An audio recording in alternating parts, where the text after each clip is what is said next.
These are not ordinary stones.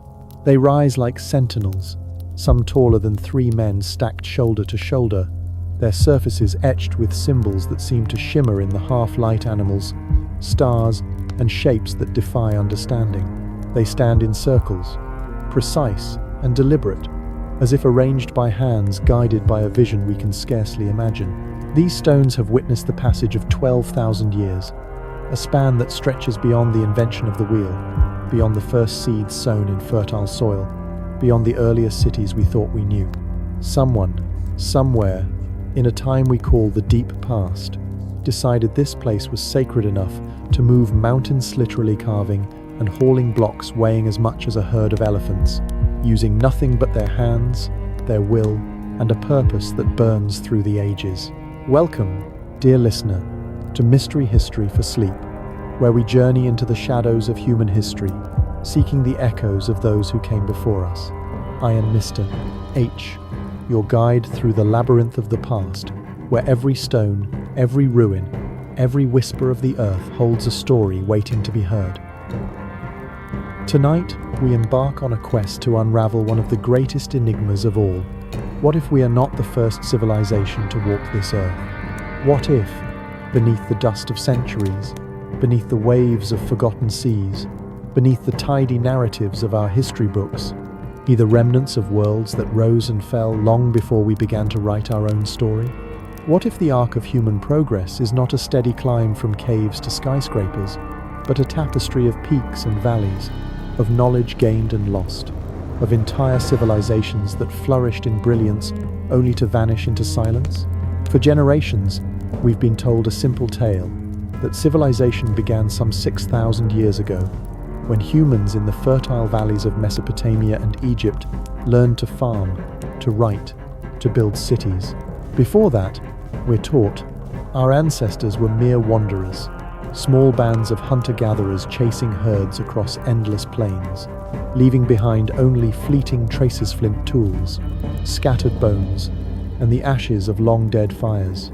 It's a comforting story, a linear path that makes sense of our journey from primitive to modern, from fire to flight.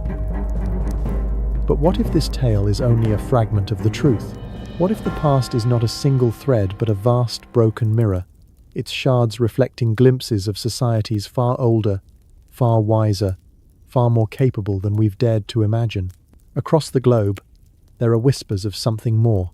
In the highlands of Turkey, massive stone circles predate the pyramids by thousands of years, their carvings hinting at a people who understood the stars and the seasons. Off the coasts of India and Japan, sunken structures lie beneath the waves, their streets and temples now home to fish and coral, drowned by seas that rose when the last ice age ended. In the mountains of Bolivia and Peru, blocks of stone, some heavier than modern locomotives, are fitted together with a precision that defies our understanding of ancient tools. These are not mere curiosities or footnotes in the grand narrative of human progress. They are challenges to everything we think we know, invitations to question the timeline we've accepted, and to wonder, what if we are only the latest chapter in a book whose earlier pages have been torn away by time, weather, and the restless movement of the earth itself? Consider the possibility that we are not the first to gaze at the night sky and ponder our place in the cosmos.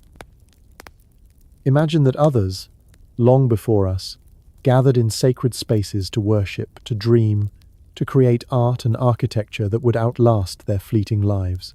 Picture cities built along ancient coastlines, now submerged beneath hundreds of feet of water, their inhabitants navigating vast oceans with skills we've yet to rediscover. These are not fantasies, but possibilities grounded in the stones we walk upon, in the myths we've dismissed as mere stories, in the clues that emerge from the earth with every new discovery. The past is not a closed book, but an open investigation, one that grows stranger and more wonderful with each layer we uncover. Let's linger for a moment on the idea of lost worlds. The legends of Atlantis, Lemuria, or the fabled continent of Mu have long captivated our imaginations. These are tales of golden ages, of civilizations that mastered arts and sciences we can barely comprehend, only to be swallowed by catastrophe floods, earthquakes, or cosmic events that erased them from memory. For centuries, Scholars dismiss these stories as myths, beautiful fictions spun to entertain or inspire. But what if they hold kernels of truth? What if the floods described in ancient texts, be it the Bible, the Epic of Gilgamesh, or the sacred writings of India, echoes of real events, of coastlines drowned when ice sheets melted 15,000 years ago? What if the gods and heroes of these tales were not divine beings but the distorted memories of real people, leaders, and innovators of societies we've yet to rediscover? The evidence is tantalizing. Beneath the waves, off the coast of India, divers have found stone walls and foundations that match descriptions in ancient Sanskrit texts, hinting at a city that thrived when the seas were lower. In the jungles of Indonesia, a hill once thought natural reveals chambers and passages that could date back 20,000 years, suggesting a level of engineering unthinkable for its time. These discoveries raise questions that linger like shadows. Were these places part of a global network, a web of cultures connected by trade, ideas, or shared knowledge? Could they have possessed technologies, perhaps not machines as we know them, but methods of working stone, harnessing energy, or navigating the stars that we've lost to the ages? The allure of these mysteries lies not just in their age, but in their defiance of our expectations. We like to think of history as a steady march forward, each generation building on the last. But what if progress is not a straight line? What if civilizations rose to great heights, only to fall into oblivion, their knowledge scattered like dust in the wind? The Younger Dryas, a period of sudden climate change 12,000 years ago, brought freezing temperatures and rising seas that could have toppled advanced societies, leaving only their most durable creation stone monuments, submerged ruins hint at their existence. Perhaps these ancient builders left us warnings, encoded in their myths and structures, about the fragility of even the greatest societies in the face of nature's wrath. As we stand on this imaginary hillside, surrounded by stones that have outlasted empires, we feel the weight of their silence. These relics are more than artifacts. They are voices from a time we thought was mute, speaking of dreams and ambitions that mirror our own. They challenge us to look beyond the familiar landmarks of recorded history, to imagine a world where our ancestors were not just survivors but creators, not just wanderers but architects of wonders. What drove them to carve these stones, to align them with the stars, to build structures that would endure for millennia? Was it faith, fear, or a desire to leave a mark on eternity? And what does it mean for us, today, to walk in their footsteps, to touch the same stones they touched, to ask the same questions they asked under the same endless sky? Tonight, we will journey to these forgotten places, from the windswept hills of Turkey to the submerged coasts of distant seas, from the towering stones of Lebanon to the intricate walls of Andean fortresses. We will explore the possibility that our history is far stranger, far older, and far more complex than we've been taught. We will listen to the stories carved in stone, whispered in myths, and preserved in the earth itself. These are the echoes of lost civilizations, waiting patiently through centuries to share their truths with those brave enough to listen, curious enough to question, and open enough to imagine that the past holds secrets we are only beginning to uncover. Close your eyes, dear listener, and let your mind drift back through time. Picture a world before history as we know it, a world of vibrant communities, ingenious builders, and stargazers who mapped the heavens with a precision that still astonishes us. Imagine their cities, their temples, their lives unfolding in landscapes now lost to us. As we begin this journey, let the mysteries of the past wrap around you like a warm blanket, guiding you towards sleep with the promise that every question we ask tonight brings us closer to understanding who we are, where we came from, and what wonders might still lie hidden just beyond the reach of our current knowledge. The stones are waiting, and their stories are calling. Let us step forward together into the enigma of lost civilizations, where every discovery is a step deeper into the heart of our shared human story. As the dawn's first light fades from the hillside where we stood, imagining the whispers of lost civilizations, we now journey to a specific place, a cornerstone of mystery that challenges everything we thought we knew about our past. Welcome to Göbekli Tepe, a site nestled in the rugged highlands of southeastern Turkey, where the earth itself seems to guard secrets older than time. Here, beneath a gentle rise known to local shepherds as Potbelly Hill, lies a discovery so profound it has rewritten the story of human beginnings. As we walk this ancient ground, the air carries a faint tang of dust and wild herbs, and the stones beneath our feet hum with the weight of 12,000 years. These are not mere ruins. They are a testament to a people who defied the limits of their era, building something so extraordinary it forces us to question the very foundations of our history. Let us step into this sacred space, dear listener, and uncover the enigma of Göbekli Tepe, the temple that stands as a riddle wrapped in stone. Imagine a world 12,000 years ago, when the last ice age was loosening its grip on the earth. The landscape was wilder then, a tapestry of rolling hills and lush valleys where herds of gazelle roamed and rivers ran clear. According to the history books, the people of this time were simple hunter-gatherers, living in small bands, their lives consumed by the daily struggle to survive. They had no cities, no writing, no metal tools, just flint, bone, and the strength of their hands. Yet here at Göbekli Tepe, these supposed nomads did something unthinkable. They quarried massive limestone blocks, some weighing as much as 16 tons, and dragged them across rugged terrain. They carved them with breathtaking precision, raising them into circles that stand like silent orchestras frozen in time. These are not crude heaps of rock, but sophisticated works of art, arranged with a purpose we can only guess at, their surfaces alive with images that speak of a world we've barely begun to understand. The pillars of Göbekli Tepe are the heart of this mystery. Each one towers like a 2-story building, shaped into a perfect T, with some archaeologists suggesting they represent stylized human figure-escalent sentinels watching over rituals lost to the ages. Their surfaces are a canvas of ancient artistry, etched with creatures that seem to leap from the stone. Lions prowl with flowing manes, their muscles taut as if ready to spring. Wild boars charge with gleaming tusks, captured in mid-stride.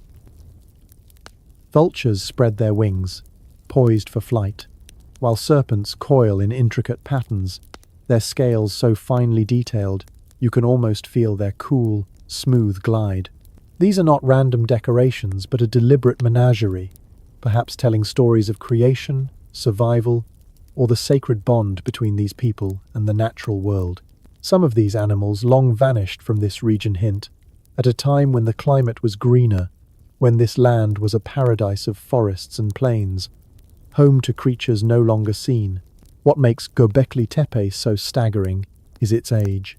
At 12,000 years old, it predates Stonehenge by 7,000 years, and the pyramids of Egypt by 8,000. It was built before humans learned to grow crops, before they domesticated animals, before they crafted pottery or invented the wheel. Everything we thought we knew about prehistoric humanity tells us that such a feat should have been impossible. Hunter-gatherers, we were taught, lacked the time, resources, or organization to undertake massive construction projects. Yet here they stand, these circles of stone, proof that our ancestors were capable of far more than we've given them credit for. Building Göbekli Tepe would have required hundreds of workers laboring for decades, quarrying stone with tools of flint and bone, transporting it without wheels, and raising it with an engineering precision that still baffles us. This was no small endeavor, but a monumental act of collective will, driven by a vision we can only imagine. The carvings themselves are a puzzle, each one a clue to the minds that created them. The animals are not just art, they seem to carry meaning, perhaps representing totems, spiritual guides, or myths that bound this community together. Some pillars bear abstract symbol circles, lines, and enigmatic shapes that might mark astronomical events, territorial boundaries, or spiritual concepts. One carving depicts a human figure intertwined with animals, suggesting shamanic rituals where people took on the traits of powerful creatures, blurring the line between human and wild. Another shows a headless man, a motif that echoes across ancient cultures, perhaps hinting at sacrifice or transformation.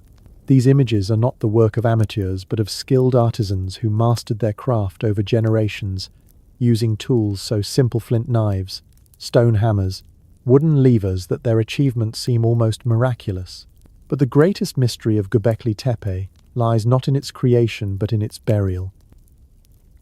Around 10,000 years ago, this magnificent complex was deliberately covered with tons of earth and debris. This was not the slow work of time or natural erosion, but a conscious act, a decision to hide these temples from the world. The burial was so thorough that the site remained hidden for millennia, until a German archaeologist, Klaus Schmidt, began excavating in 1994, brushing away centuries of soil to reveal these sleeping giants. Why would a people go to such lengths to conceal their greatest creation? Was it an act of reverence, sealing a sacred space to protect it for eternity? Or was it a response to crisis, a shift in beliefs, a changing climate, or a fear that their world was ending? Some researchers link this burial to the Younger Dryas, a period of sudden cooling that disrupted the Earth 12,000 years ago, bringing drought and upheaval. Perhaps these temples were built to appease gods, angered by a changing world, then buried when new beliefs took hold or when the crisis passed. The astronomical alignments of Göbekli Tepe add another layer to its enigma. The circular enclosures are oriented towards specific stars and constellations, suggesting that their builders tracked the heavens with a precision that rivals modern astronomy. They may have marked the solstices, the equinoxes, or rare celestial events, weaving their observations into the fabric of their rituals. Imagine standing where these ancient stargazers stood, gazing at the same constellations Orion, hunting across the winter sky, the Pleiades glittering like a jeweled pendant.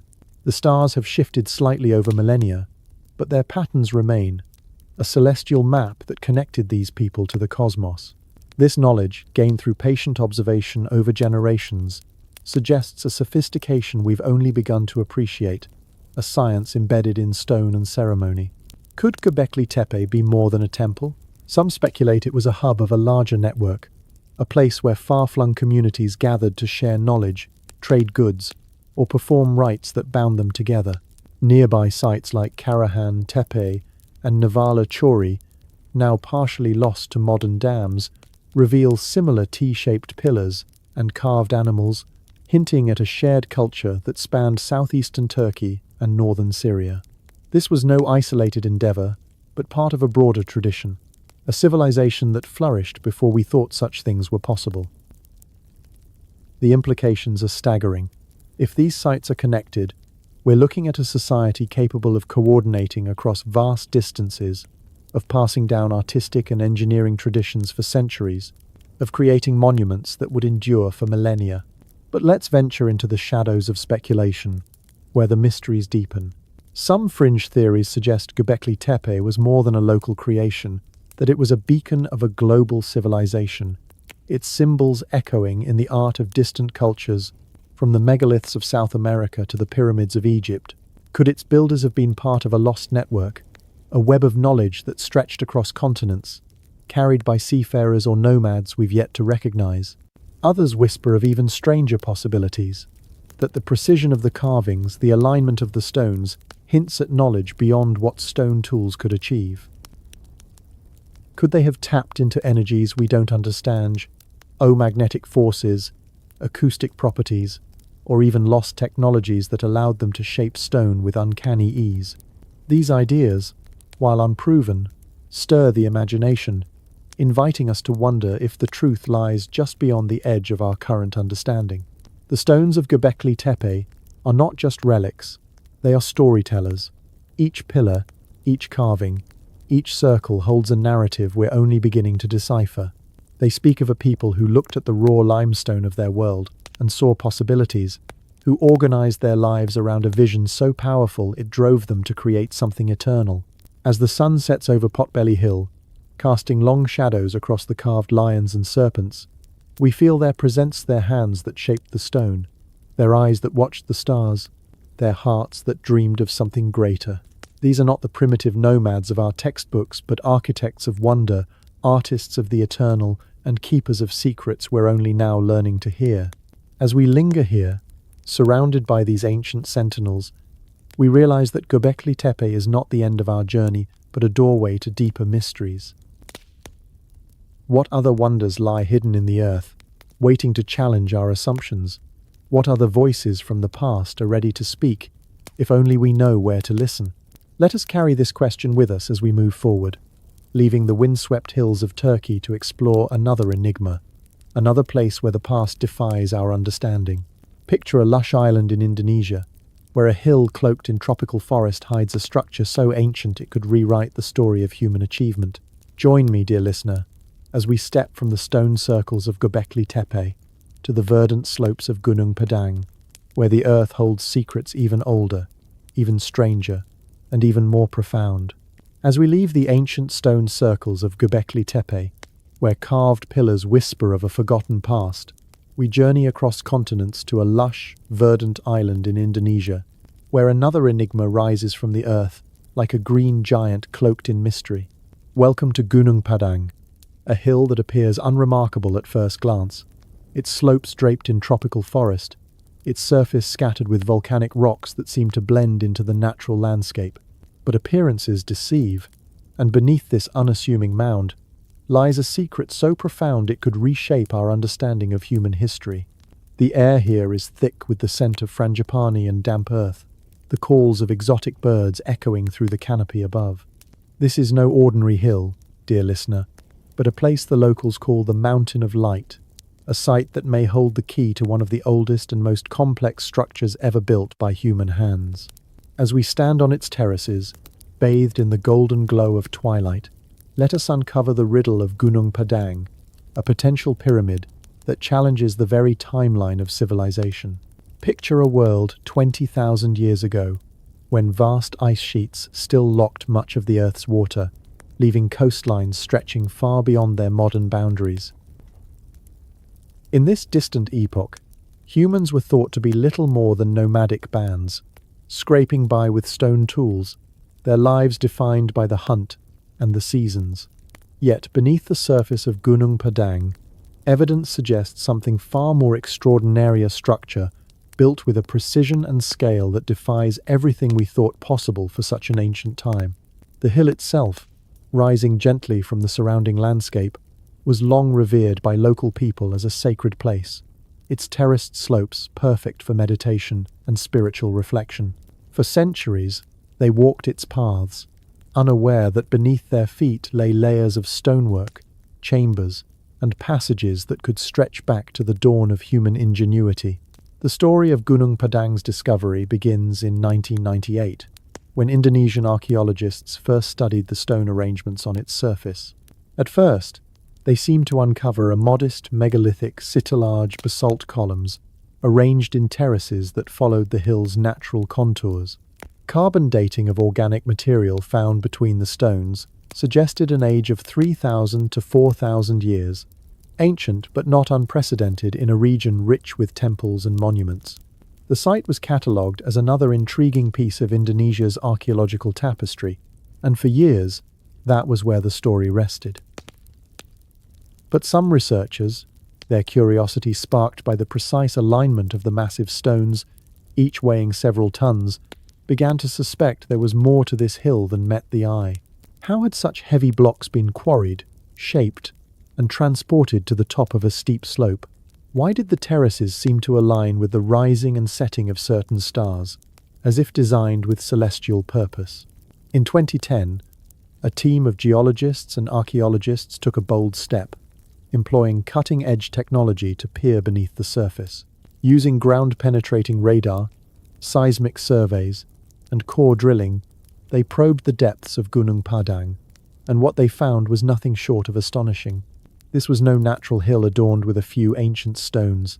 It was a colossal artificial structure, built in multiple layers over thousands of years, each layer a testament to different phases of human activity. The radar revealed chambers and tunnels deep within the hill, empty spaces suggesting rooms or passageways crafted with remarkable precision. Seismic data showed organized walls, foundations, and architectural features extending far into the earth, far beyond what anyone had imagined. Core samples brought up fragments of worked stone and a concrete-like material, evidence of human construction at depths that pushed the boundaries of time itself.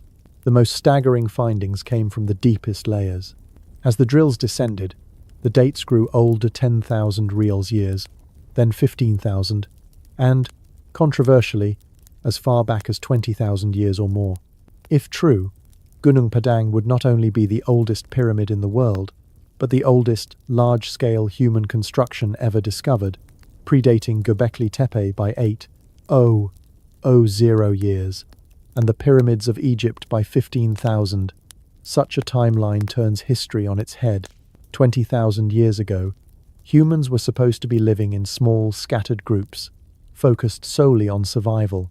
The idea that they could have organized a labor force to build a stepped pyramid covering several acres seems impossible. Yet the evidence persists: stonework at depths that defy conventional archaeology, chambers that hint at a purpose we can't yet grasp, and a structure that suggests a society far more advanced than we've ever imagined. In 2023, the research team published a paper declaring Gunung Padang the oldest pyramid known to humanity, sending shockwaves through the archaeological community. Critics, however, were quick to challenge the findings, questioning the dating methods and the interpretation of the radar data.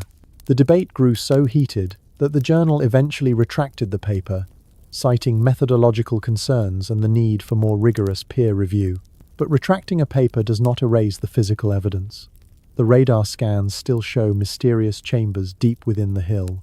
The core samples still contain fragments of worked stone from layers that should, by all accounts, be untouched by human hands. The basalt columns on the surface, arranged with a precision that suggests astronomical knowledge, continue to defy easy explanation. Whether Gunung Padang is 4,000 years old or 20,000, it represents a level of human achievement that demands we rethink what our ancestors were capable of. Let's pause to consider the terraces themselves, each one a marvel of engineering.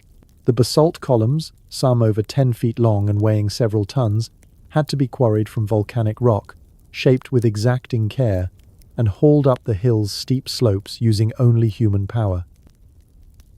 The arrangement of these stones shows a clear understanding of geometry, with terraces that follow the hill's contours yet align with celestial events. Researchers have identified orientations that correspond to the rising and setting of specific stars as they appeared thousands of years ago, suggesting the builders observed the heavens over generations, recording their movements with a precision that rivals modern astronomy. Imagine them standing on these slopes at dawn, watching the first light touch a particular stone, marking the solstice or a star's ascent, their rituals weaving the earth and sky into a single sacred narrative. But the mystery deepens when we explore the acoustic properties of the site. Some chambers, detected through radar and accessed through limited excavations, seem designed to amplify sound in unusual ways. Voices echo and resonate, creating an otherworldly effect that might have been used in ceremonies or spiritual practices. Could the builders have understood principles of acoustics, shaping their chambers to enhance chants or music, to evoke a sense of the divine?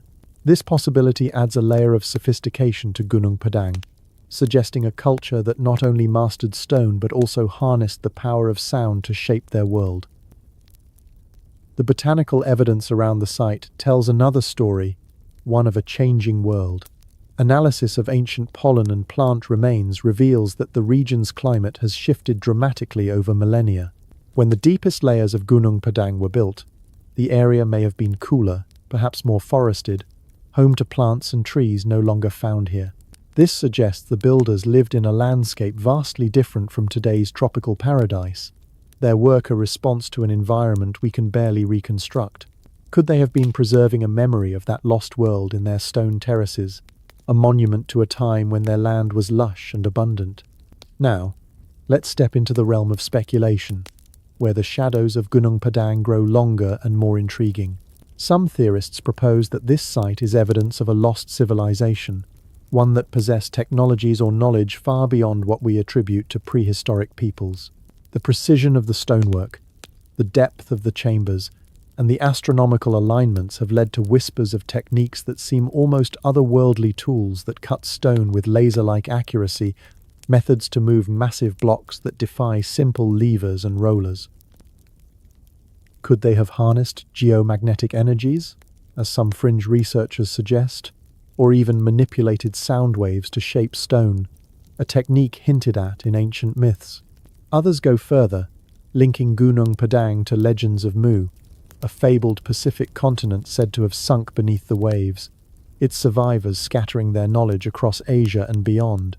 These ideas, while unproven, stir the imagination, inviting us to wonder if the truth lies in a realm we've yet to explore. The cultural implications of Gunung Padang are profound. If the site is as old as some claim, it suggests that complex societies emerged not only in the river valleys of Mesopotamia, but also in Southeast Asia, thousands of years earlier than we thought. This challenges the idea that civilization spread from a single cradle, suggesting instead that human ingenuity blossomed independently in far-flung corners of the world. Perhaps the builders of Gunung Padang were connected to those who raised Göbekli Tepe, not through direct contact but through a shared human impulse to create, to build, to reach for the stars. The terraces, standing firm through millennia, are a testament to that impulse, a reminder that our ancestors saw possibilities where we see only obstacles. As we stand on these ancient slopes, the mist curling around the basalt columns, we feel the weight of time itself. Gunung Padang is not just a hill but a question mark, a challenge to our assumptions about the past. Its chambers and terraces hold stories we've yet to fully hear, secrets we've yet to fully uncover. Whether it is 4,000 years old or 20,000, whether it was built in a single burst of ambition or layered over centuries, it speaks of a people who refused to be bound by the limits of their time.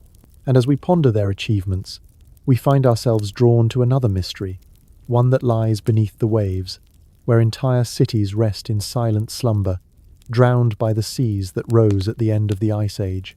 Join me, dear listener, as we dive into the depths to explore the sunken ruins of lost worlds, where the past waits patiently for us to rediscover its forgotten glory. We now turn our gaze to the vast, restless expanse of the ocean.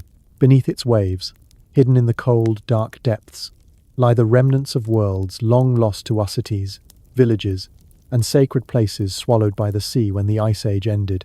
Picture yourself standing on the shore, dear listener, the salt breeze tangling your hair, the horizon stretching endlessly before you. The waves lap gently at your feet, but they guard a secret. Entire landscapes where our ancestors once walked, loved, and built, now submerged beneath hundreds of feet of water. These are not mere myths, but tangible relics. Their streets and temples now home to fish and coral, their stories preserved in perfect silence. Tonight, we dive into the mystery of these submerged cities, Atlit Yam in Israel, Dwarka in India, Pavlopetri in Greece, and Yonaguni in Japan. Each one a clue to a drowned world that challenges our understanding of the past. Let us plunge into the depths, guided by the echoes of forgotten civilizations, as we explore the traces of a world lost to the sea. Imagine a time 15,000 years ago, when the Earth was locked in the final throes of the Ice Age. Vast glaciers held so much water that sea levels were 400 feet lower than they are today.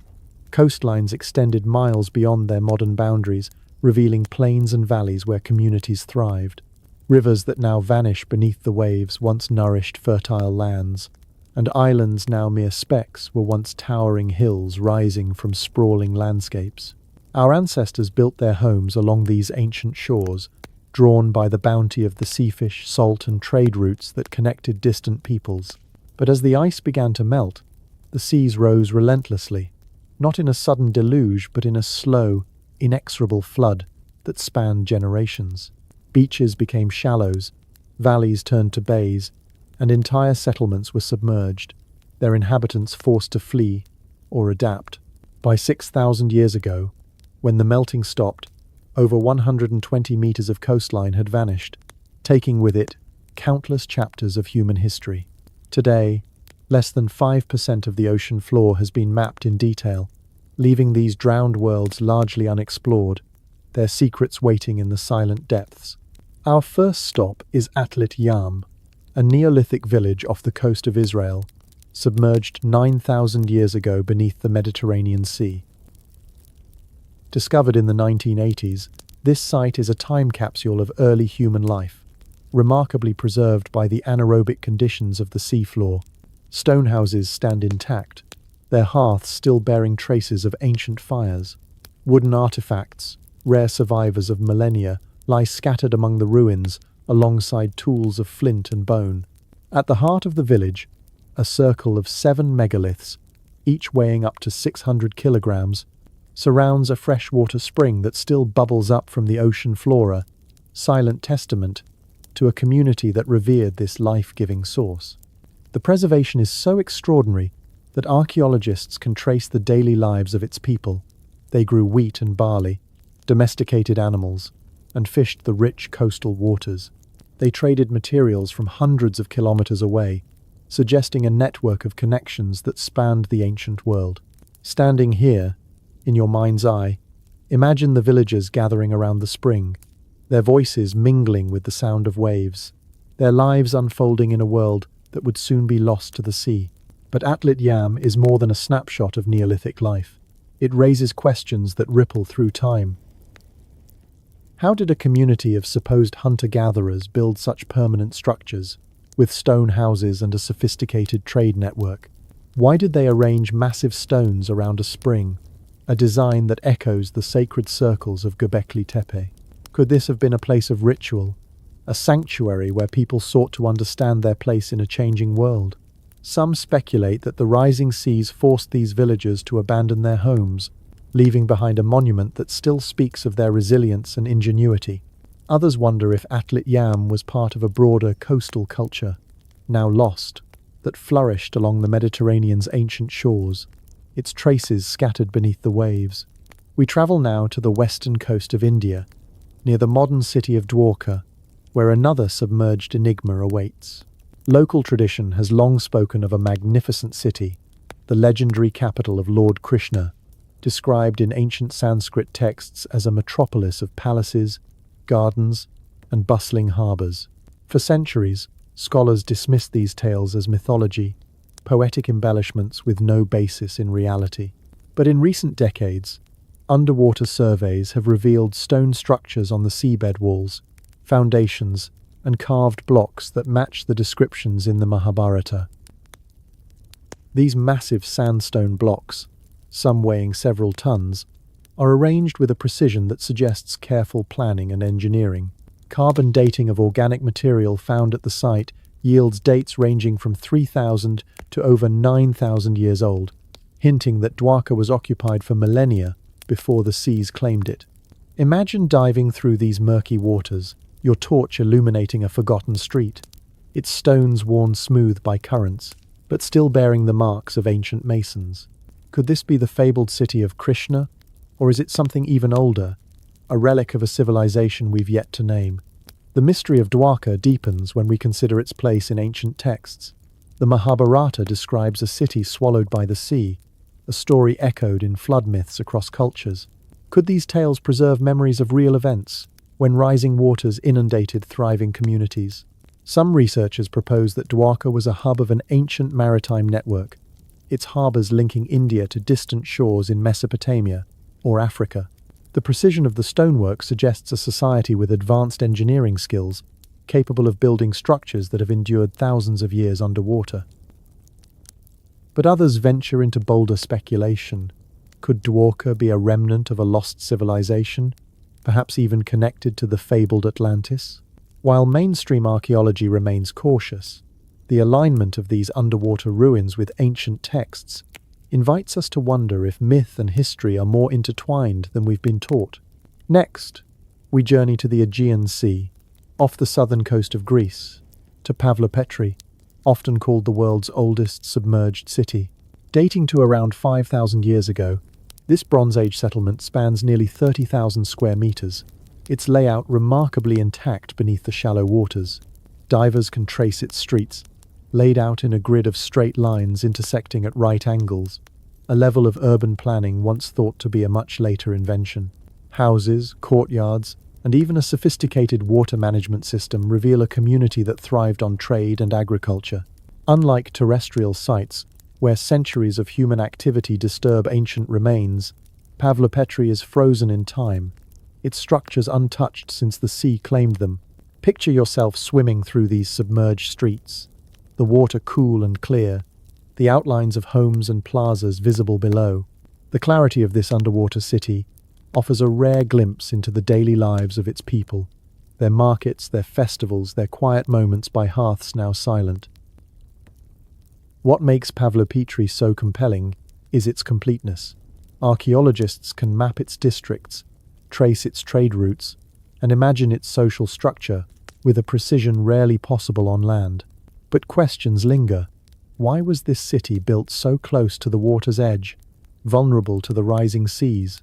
Was it a deliberate choice, a testament to their confidence in their maritime prowess? Or did an earthquake or sudden flood hasten its demise? Some speculate that Pavlopetri was a key node in a Bronze Age trade network, its ports bustling with ships carrying goods across the Mediterranean.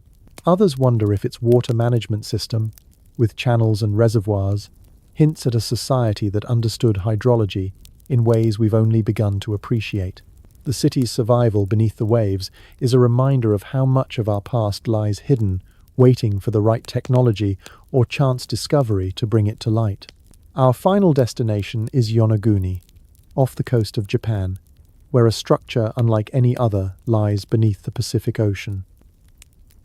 Discovered in the 1980s by a diver, these massive stone formations descend in terraces toward the ocean floor, their straight edges and right angles resembling a giant staircase or pyramid. Flat surfaces, precise corners, and what appear to be carved steps suggest human handiwork, yet some argue they are natural formations shaped by the sea's relentless currents. Dating estimates place the site at over 10,000 years old, a time when the area was above water, part of a coastal plain now submerged. Imagine diving into these depths, the water darkening as you descend, your light catching the sharp lines of a structure that seems too perfect to be mere geology. Could Yonaguni be the remnant of a lost civilization, its builders crafting monuments when Japan was a land of sprawling plains? The debate over Yonaguni is fierce. Proponents of its artificiality point to its geometric precision, the presence of what appear to be tool marks, and its alignment with celestial events. They suggest it could be part of a Pacific culture that thrived before the seas rose, perhaps linked to legends of Mu, a sunken continent said to have connected Asia and the Americas. Skeptics, however, argue that natural processes, wave erosion, tectonic activity could create such formations, and the lack of clear artifacts complicates the case. Yet, the ambiguity of Yonaguni is part of its allure. If it is man-made, it pushes the timeline of human achievement back thousands of years, suggesting a level of sophistication in a region we thought was sparsely populated. If natural, it reminds us how the Earth itself can mimic human artistry, blurring the line between nature and culture. These submerged sites at Lityam, Dwarka, Pavlopetri, and Yonaguni more than archaeological curiosities. They are windows into a world we've barely begun to understand. The rising seas that drowned them were not a sudden catastrophe, but a slow transformation, one that reshaped the Earth and its people. Could these sites be part of a global network, a web of coastal civilizations that traded goods, ideas, and technologies across ancient seas?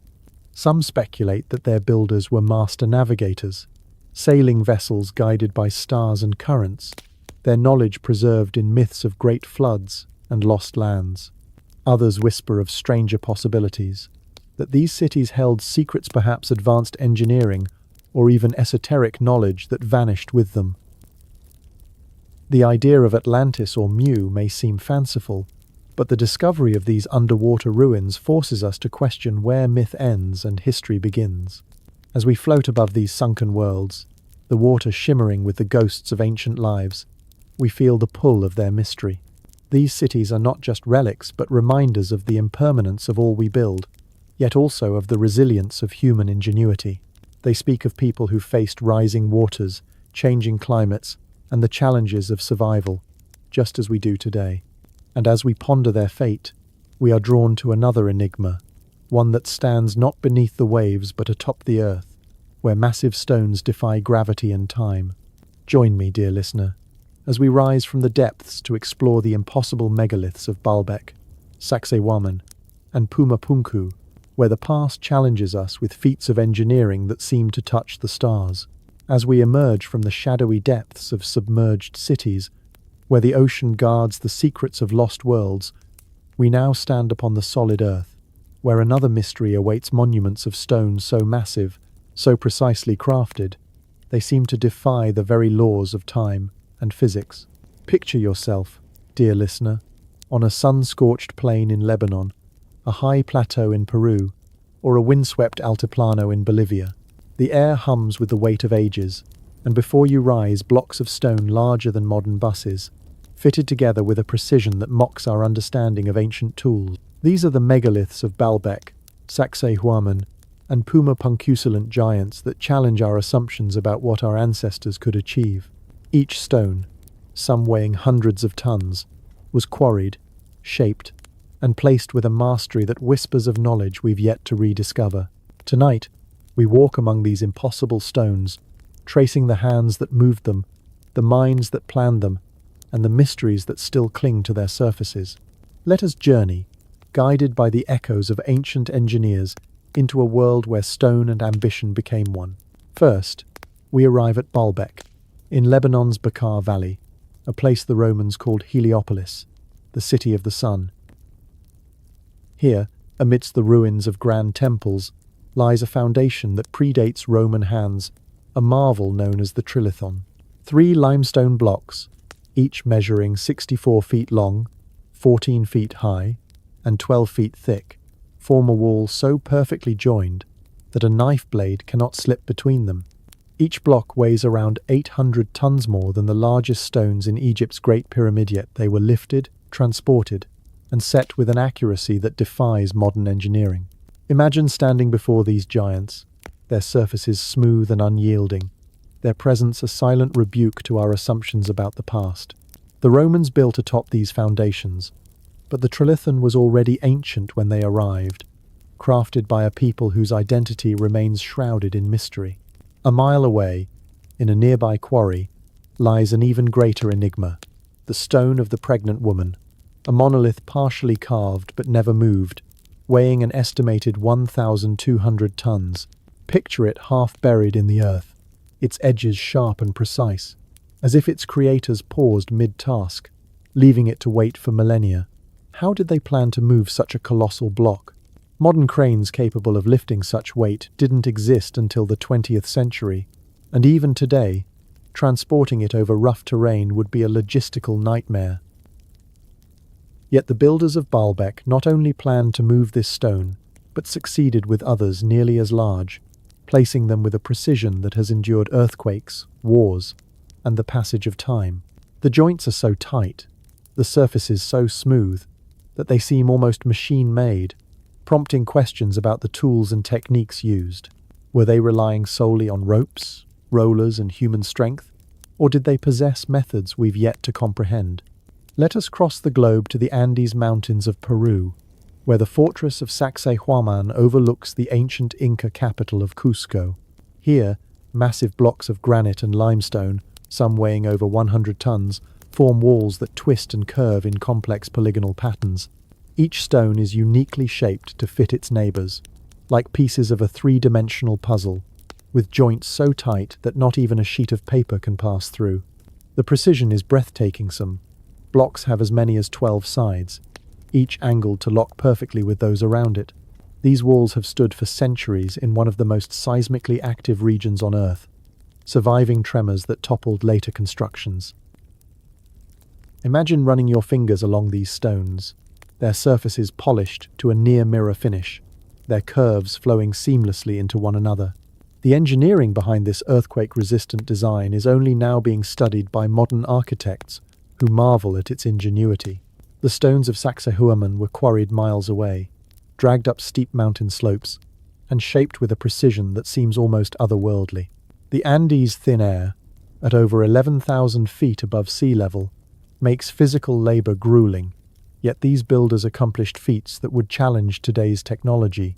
How did they measure and cut these irregular shapes to fit so perfectly? The process would have required meticulous planning, trial fittings, and a deep understanding of geometry and structural dynamics. Some stones bear subtle marks, as if polished by abrasive techniques that erased the traces of their carving.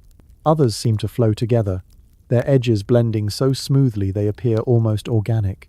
This level of craftsmanship suggests a tradition refined over generations, a mastery that turned raw stone into a symphony of form and function. Our journey takes us further south to Pumapunku, part of the Tiwanaku complex in Bolivia, where the mystery of ancient stonework reaches its zenith.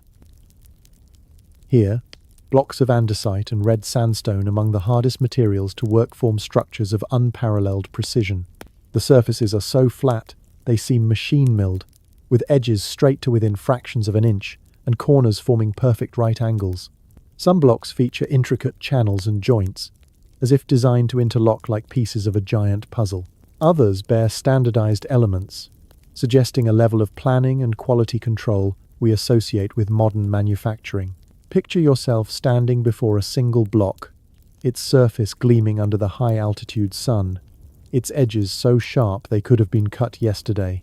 These stones, some weighing over 100 tons, were transported across Lake Titicaca and up steep slopes to a site 12,000 feet above sea level, a feat that seems nearly impossible given the tools available. The andesite at Pumapunku is particularly perplexing. Its hardness makes it resistant to copper or bronze tools, the most advanced metals known to ancient South American peoples. Stone tools would have required immense time and effort to shape such material, yet the surfaces show no rough marks, no signs of the chiseling we'd expect. Some blocks feature drilled holes and grooves, so precise they suggest advanced techniques, perhaps even tools lost to the archaeological record. The interlocking joints, with their complex shapes and standardized forms, hint at a system of mass production, as if the builders had a template for creating identical components. This level of standardization is astonishing, suggesting a society with a sophisticated understanding of logistics, engineering, and perhaps even mathematics. The mysteries of these sites, Baalbek, Sacsayhuaman, and Pumapunku, extend beyond their construction to the question of why. Why did these ancient peoples go to such lengths to move and shape stones of such immense size? Was it to honor gods, to mark sacred places, or to leave a legacy that would outlast their world? The precision of the stonework suggests more than structural necessity.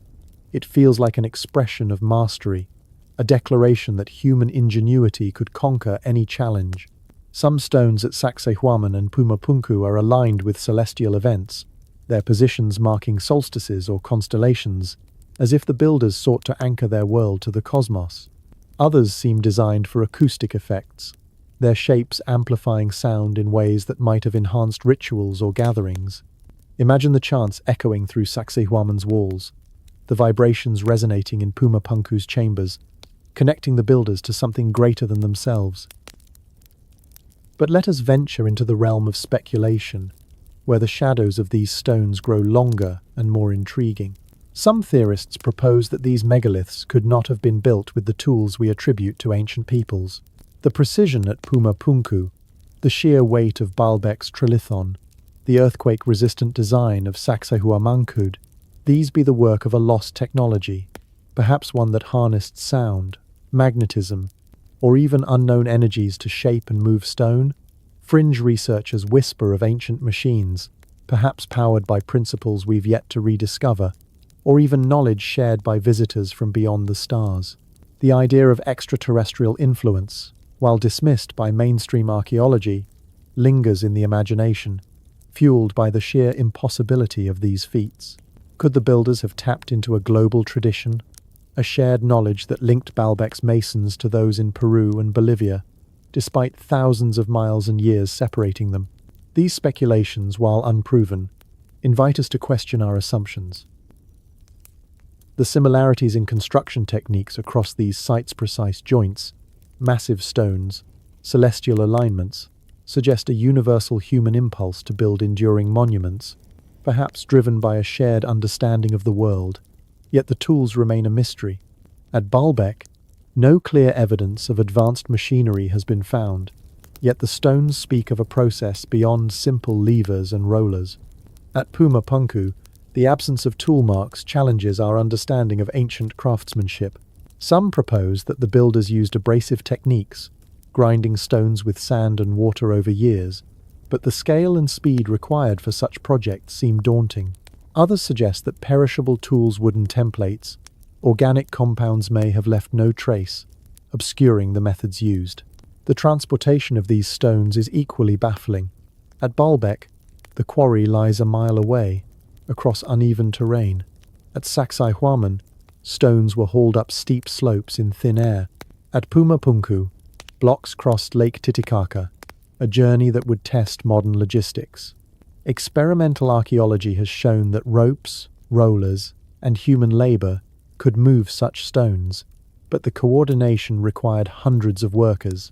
Precise planning and unwavering commitment suggests a society with a powerful cultural or spiritual drive. Perhaps these projects were not just practical but sacred, their completion a testament to collective faith or ambition. Imagine the chants of workers as they pulled these stones, the ceremonies that blessed each block, the pride of a community that saw their labor rise toward eternity. These megaliths are more than engineering marvels. They are bridges between our world and theirs. They remind us that our ancestors were not bound by the limitations we imagine, but were visionaries who saw stone as a canvas for their dreams. The trilithon at Baalbek, the polygonal walls of Sacsayhuaman, the precise blocks of Pumapunku stand as testaments to human potential, to minds that refuse to accept the impossible. As we stand before these stones, their surfaces warm under the fading sun, we feel their weight, not just in tons but in time, in effort, in aspiration. They are not just relics but challenges, daring us to look deeper, to question what we know, and to imagine what else might lie hidden in the Earth's embrace. As the stars begin to pierce the twilight sky, we prepare to leave these massive stones, but their mystery lingers, pulling us toward another enigma. What if these achievements were not isolated but part of a broader tapestry, woven by minds that shared knowledge across oceans and ages? The monuments we visited raise questions that refuse to settle quietly. How did people 12,000 years ago carve Göbekli Tepe's pillars with such artistry, using only flint and bone? Why do Gunung Padang's deepest layers suggest construction from a time when humans were supposedly nomadic? How could the builders of Baalbek move 1,200-ton stones without modern cranes? These questions, grounded in physical evidence, have sparked theories that stretch beyond the cautious explanations of mainstream archaeology. Some propose that these feats required technologies lost to time, methods of cutting stone, harnessing energy, or organizing labor that we've yet to rediscover. Others go further, suggesting that our ancestors may have had help, perhaps from beings not of this earth. These ideas, while dismissed by scholars, linger in the collective imagination, fueled by the sheer scale of what we've uncovered and the gaps in our understanding of how it was done. Let's begin with one of the most persistent theories, the idea of extraterrestrial influence. For decades, authors and theorists have pointed to sites like Baalbek and Pumapunku as evidence of alien intervention. The trilithon at Baalbek, with its 800-ton blocks fitted so precisely, seems almost too perfect for human hands alone. At Pumapunku, the andesite stones, cut with machine-like accuracy and featuring standardized joints, suggest a level of technology that feels anachronistic. Could these be the work of advanced beings who visited Earth thousands of years ago, sharing knowledge with our ancestors before vanishing into the stars? Proponents of this theory argue that the myths of gods descending from the heavens found in cultures from Sumeria to Mesoamerica might be distorted memories of such encounters. The carvings at Göbekli Tepe, with their enigmatic symbols and celestial alignments, could, they suggest, encode messages from these visitors, a blueprint of cosmic knowledge preserved in stone. This idea, popularized by writers like Eric von Däniken, captivates because it offers a simple explanation for the seemingly impossible. Why struggle to imagine how ancient peoples moved massive stones when we can envision advanced machinery or anti-gravity devices lent by extraterrestrial engineers? Yet, mainstream archaeology counters that such theories underestimate human ingenuity. The precision at Pumapunku, for instance, could result from years of patient grinding with abrasive materials, a process requiring skill rather than alien technology. The labor at Baalbek, while monumental, could have been achieved with ropes, rollers, and the collective strength of a motivated community. Still, the allure of the extraterrestrial hypothesis persists, not because it's proven, but because it invites us to wonder, what if the truth lies beyond our current grasp, in a realm where history and science fiction converge? Another provocative theory centers on lost technologies methods so advanced they rival modern engineering, but left no trace in the archaeological record. Consider the stonework at Sacsayhuaman, where granite blocks fit together like puzzle pieces, their joints resisting earthquakes for centuries. Some speculate that the builders used techniques we've yet to rediscover, perhaps involving acoustic levitation or electromagnetic forces. The idea of acoustic levitation, though far-fetched, draws from myths in various cultures that describe stones being moved by sound chants, music, or vibrations that somehow lighten their weight. Modern experiments have shown that sound waves can levitate small objects, leading some to wonder if ancient peoples mastered a primitive version of this principle, using rhythmic chants or resonant frequencies to aid their work. At Gunung Padang, the chambers detected by radar seem designed to amplify sound, suggesting a knowledge of acoustics that could have served ceremonial or practical purposes. Then there's the possibility of chemical or thermal techniques. Some propose that the builders of Pumapunku used compounds, perhaps organic acids, or heat treatments to soften hard stones like andesite, making them easier to shape. No evidence of such compounds survives, but perishable materials like plant extracts or wooden tools would have decayed long ago. Others suggest that the builders harnessed geothermal energy or natural magnetic fields to aid their work, pointing to the precise alignments of many megalithic sites with the Earth's magnetic poles. These theories, while speculative, highlight the gaps in our understanding. The absence of tool marks on Pumapunku's stones, the seamless joints at Sacsayhuaman, the sheer weight of Baalbek's trilithonal suggest methods that go beyond the flint and bronze tools we assume were used. Could these be traces of a science we've forgotten, a craft refined over generations and lost to catastrophe or time? Perhaps the most tantalizing hypothesis is that of a global civilization, a network of advanced societies that spanned continents long before recorded history. The similarities between distant sites are striking. Göbekli Tepe's T-shaped pillars, carved with animals, echo the totemic art of ancient South America. The precise stonework at Pumapunku shares an uncanny resemblance to the polygonal walls of Sacsayhuaman, despite being thousands of miles apart. The submerged structures of Dwarka and Yonaguni suggest maritime cultures that could have connected Asia, Africa, and beyond.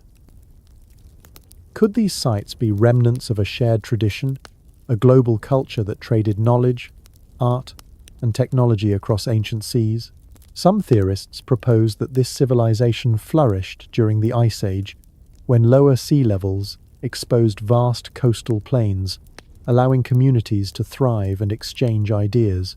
When the seas rose, these societies were scattered, their legacy preserved only in myths of golden ages and sunken lands.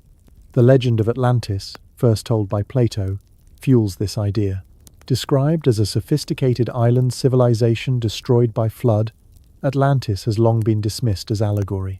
But the discovery of submerged cities like Pavlopetri and Dwarka raises the possibility that such tales hold grains of truth. Could Atlantis have been a real place, perhaps a hub of this global network, its memory distorted through millennia of storytelling? Similarly, the Pacific legend of Mu, a lost continent said to have connected Asia and the Americas, finds echoes in Yonaguni's enigmatic terraces. These stories, found in cultures worldwide, describe advanced societies swallowed by the sea, their knowledge surviving only in oral traditions. The flood myths of the Bible, the Epic of Gilgamesh, and Hindu scriptures might reflect real events, the melting of ice sheets that drowned coastal civilizations 15,000 years ago. If so, the sites we've explored could be fragments of this lost world, their stones and ruins the last voices of a forgotten age. But let's consider a darker possibility. What if the truth about these sites has been deliberately hidden? Some conspiracy theorists argue that governments, institutions, or secret societies suppress evidence of ancient civilizations to maintain a narrative of linear progress. The retraction of the 2023 paper on Gunung Padang, for instance, sparked claims of a cover-up, with critics alleging that its findings were too disruptive to accepted history. Could there be archives of forbidden knowledge artifacts, texts, or technologies locked away to prevent us from questioning the past? The idea of a global elite guarding ancient secrets is a staple of conspiracy lore, from tales of the Vatican hiding Atlantean records to rumors of classified excavations beneath the Antarctic ice. While no evidence supports these claims, they resonate because they tap into a deeper truth. Our understanding of history is incomplete, and each new discovery challenges the stories we've been told. These theories, whether extraterrestrial, technological, or conspiratorial, thrive in the gaps of our knowledge. Mainstream archaeology offers compelling counterarguments. The feats at Baalbek and Pumapunku, while extraordinary, can be explained by human ingenuity, patience, and collective effort. Experimental archaeology has shown that massive stones can be moved with ropes and rollers, carved with abrasive techniques, and aligned with the stars through careful observation. The similarities across sites might reflect universal human impulsesto build, to worship, to connect with the cosmos rather than a single global civilization. Yet these explanations, while grounded, don't fully quell the sense of wonder. The precision of the stonework, the scale of the labor, the celestial alignments all suggest a sophistication that feels out of place in the deep past, inviting us to keep questioning. As we sit by this imaginary fire, the stars above mirroring those our ancestors watched, we feel the pull of these mysteries. The theories we've explored may not hold the truth, but they remind us that history is not a closed book, but a living puzzle. Each monument, each submerged ruin, each carved pillar is a piece of that puzzle, waiting for us to fit it into the larger picture. The idea of extraterrestrial visitors or lost technologies may be a leap, but it reflects our desire to honor the brilliance of our ancestors, to imagine them as capable of wonders we've yet to fully grasp. The possibility of a global civilization or hidden knowledge challenges us to look beyond the familiar, to seek connections that span continents and millennia. As the fire's embers fade, we prepare to move from the realm of speculation to the light of science, where new technologies are unlocking the secrets of these ancient sites. The stones we've touched, the theories we've pondered, they all point to a past richer and more complex than we've imagined. Join me, dear listener, as we step from the shadows of conspiracy into the brilliance of discovery, where tools like LiDAR, radar, and DNA analysis are revealing a history that continues to surprise and inspire, guiding us deeper into the enigma of our shared human story. Imagine a world where the dense canopy of a jungle hides an entire city, its pyramids and plazas swallowed by vines and time. Until recently, such places remained invisible, their secrets guarded by nature's relentless embrace. But now, a technology called LiDAR light detection and ranking has changed everything. From aircraft soaring above the treetops, LiDAR fires millions of laser pulses toward the ground, measuring the time it takes for each to return. Advanced algorithms strip away reflections from leaves and branches, revealing the bare earth below with astonishing precision. In the jungles of Guatemala, LiDAR has uncovered sprawling Maya cities, their pyramids, causeways, and agricultural terraces stretching across landscapes once thought empty. In Cambodia, it has mapped the full extent of Angkor, showing it not as a mere cluster of temples but as the heart of a vast urban complex that may have housed 1 million souls at its peak. These discoveries are not just new sites but new chapters, proving that ancient societies were far larger and more complex than we ever imagined. LiDAR's true power lies in its ability to detect the faintest traces of human activity. Ancient walls leave subtle rises in the landscape, while filled-in ditches create slight depressions. Even centuries after structures crumble, their foundations alter soil and vegetation in ways that LiDAR can see, mapping entire buried cities without a single shovel. This technology is becoming ever more accessible, with drones now carrying miniaturized LiDAR systems, allowing researchers and even local communities to survey remote areas at a fraction of the cost. From the Amazon to the deserts of Arabia, LiDAR is revealing lost worlds, suggesting that our planet holds far more secrets than we've dared to dream. Imagine the thrill of seeing a digital map light up with the outlines of a forgotten city, its streets and homes emerging from the earth like a memory long suppressed, inviting us to walk where our ancestors once did. Beneath the surface, another tool is reshaping our understanding: ground, penetrating radar. Once a crude instrument, it has evolved into a sophisticated system that creates three-dimensional images of buried structures. By sending radio waves into the earth and measuring their reflections, radar reveals variations in soil density, moisture, and conductivity, uncovering walls, foundations, and even the materials used in their construction. At Gunung Padang, this technology detected chambers and passages deep within the hill, hinting at a structure far older and more complex than anyone expected. In Europe, radar has mapped Roman villas and medieval settlements buried beneath fields, their layouts preserved as if frozen in time. Modern systems can penetrate 30 meters or more in ideal conditions, reaching layers that hold clues to human activity from tens of thousands of years ago. Picture the radar's screen glowing with the ghostly outlines of a hidden chamber, its walls untouched since the hands that built them laid the final stone. The implications are profound. These deep scans allow us to explore sites like Gunung Padang without disturbing them, preserving their integrity while revealing their secrets. In deserts, where dry conditions enhance radar's effectiveness, satellite-based systems now survey vast regions, detecting buried features across entire continents. These tools are not just finding new sites, but challenging our timelines. The deepest layers at Gunung Padang, suggesting construction as old as 20,000 years, were revealed through such technology, pushing back the boundaries of what we thought possible. Each scan is a conversation with the past, a chance to hear the voices of those who built these places, their labor etched in the Earth's memory. But perhaps the most revolutionary tool is one that captures the very essence of ancient lives: environmental DNA, or eDNA. Once, we relied on bones and teeth to trace the movements of ancient peoples, but now, soil itself tells their stories. Every archaeological site is a genetic archive, preserving traces of the humans, animals, plants, and even microorganisms that once thrived there. By analyzing eDNA, researchers can reconstruct not just who lived in a place, but how they lived, what they ate, what diseases they faced, how they shaped their environment.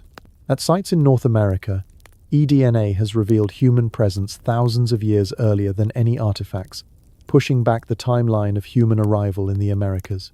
In submerged sites like Atlit Yam, soil samples yield DNA from crops and livestock, painting a vivid picture of a Neolithic village's daily life.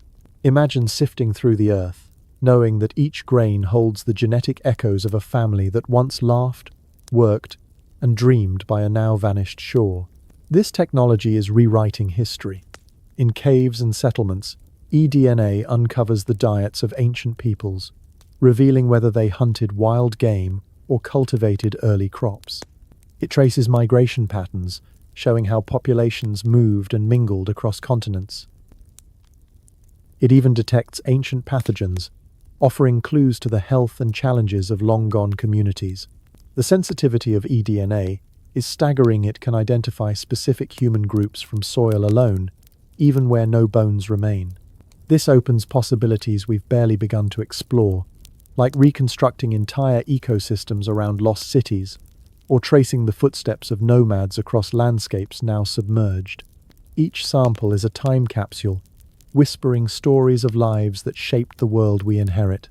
Artificial intelligence is another game-changer, its algorithms sifting through vast datasets with a speed and accuracy that surpass human capabilities. AI can analyze satellite images, aerial photographs, and ground surveys, identifying archaeological features across entire countries in days rather than decades. Trained on known sites, these systems recognize pattern-subtle ridges, geometric shapes, or vegetation changes that signal buried structures. In the Middle East, AI has pinpointed ancient trade routes and settlements hidden beneath desert sands. In South America, it has identified pre-Columbian earthworks invisible to the naked eye. Picture a computer screen flickering with thousands of images, each one scanned in seconds, revealing a forgotten fort or a lost village, as if the past is reaching out to be found. AI's power lies in its ability to see connections humans might miss. It can detect similarities between sites separated by oceans or millennia, suggesting cultural exchanges or shared traditions. For instance, the geometric patterns at Göbekli Tepe and Pumapunku, though worlds apart, share a precision that AI could analyze for deeper links. As these systems grow more sophisticated, they're not just finding sites but interpreting them, estimating ages and cultural affiliations based on architectural styles or artifact patterns. This is transforming archaeology from a labor-intensive field to a global quest, where discoveries are no longer limited by the number of boots on the ground, but by the reach of our technology. The democratization of these tools is equally exciting. High-resolution satellite imagery, once restricted to well-funded institutions, is now freely available online, allowing amateur researchers to scan for potential sites from their homes. Drones, affordable and portable, enable local communities to survey their own lands, documenting heritage that might otherwise be lost. In regions like Africa and Southeast Asia, indigenous groups are using GPS and smartphones to map sacred sites, creating digital archives of their history. These citizen science efforts have led to remarkable finds: Roman forts, spotted in satellite images, medieval villages, mapped by local volunteers. Imagine a community gathering around a screen, their elders sharing oral traditions as drones reveal the outlines of a temple their ancestors described, bridging the past and present in a single moment. These technologies are not just tools but time machines, peeling back layers of earth and history to reveal worlds we thought were lost. They challenge us to rethink the scale of ancient societies, suggesting that cities, trade networks, and cultural achievements were far more widespread than we believed. But they also remind us of the fragility of this heritage. Rising sea levels, urban expansion, and climate change threaten countless sites, from coastal ruins to jungle temples. Digital preservation through 3D scanning and virtual reality offers a lifeline, creating detailed models of structures that may soon vanish. These virtual archives allow future generations to walk through ancient cities, to touch artifacts in digital museums, even as the physical world crumbles. As we stand on the cusp of this new era, the tools of modern archaeology are not just uncovering the past but reshaping our future. They remind us that history is not a fixed story, but an ongoing exploration, each discovery a thread in the tapestry of human experience. The LiDAR maps, the radar images, the DNA sequences, they are keys to a locked door, opening paths to ancestors whose lives were as rich and complex as our own. And as we marvel at their power, we feel the pull of another mystery, one that lies not in stone or soil but in the stories our ancestors told. Join me, dear listener, as we turn from the brilliance of science to the ancient art of oral tradition, where myths and legends hold clues to a past we're only beginning to understand, guiding us deeper into the enigma of our shared human story. Before the invention of writing, before clay tablets and papyrus, human knowledge lived in the minds and voices of our ancestors. Oral traditions were their libraries, their songs and stories a living archive of wisdom, history, and belief. These were not mere entertainments but sacred vessels, carrying detailed knowledge across centuries with a precision that rivals written records.